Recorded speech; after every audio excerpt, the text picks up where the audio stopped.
I recently read the book James by Percival Everett. It is a retelling of Huckleberry Finn and his friend Tom Sawyer and the slave James, named Jim in the original story by Mark Twain. And I am a reader. I am not a political activist. I am not versed in political science or anything to do with race studies.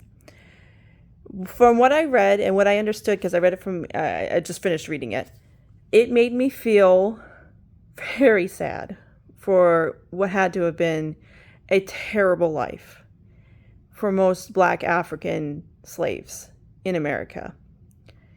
And their life was hell. Their life was hell. And their humor and satire against their white slave owners and just the general racism of their time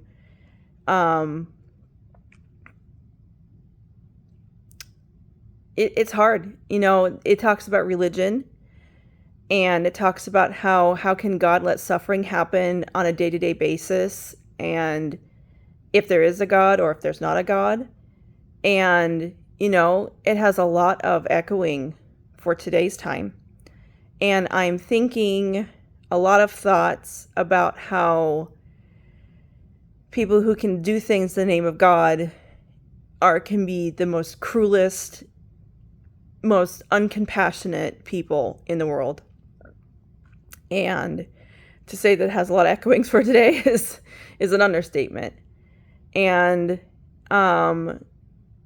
people leave, people flee so they go to a better place.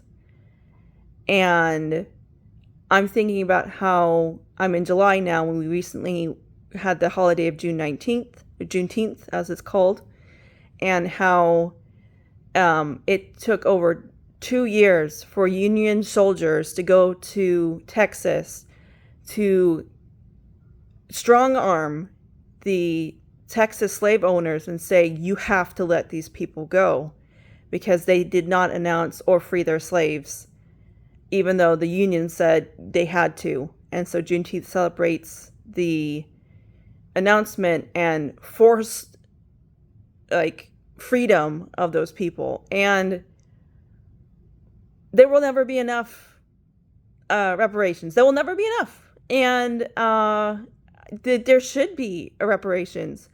What's even crazier to me is we try to pretend that racism isn't a thing anymore. It's totally a thing. We try to pretend like redlining and evil mother heifers are just people from long ago. It's not. It's still happening. So I read the book. It didn't feel like a Mark Twain book, but Mark Twain is one of a kind. So yeah, that's my opinion.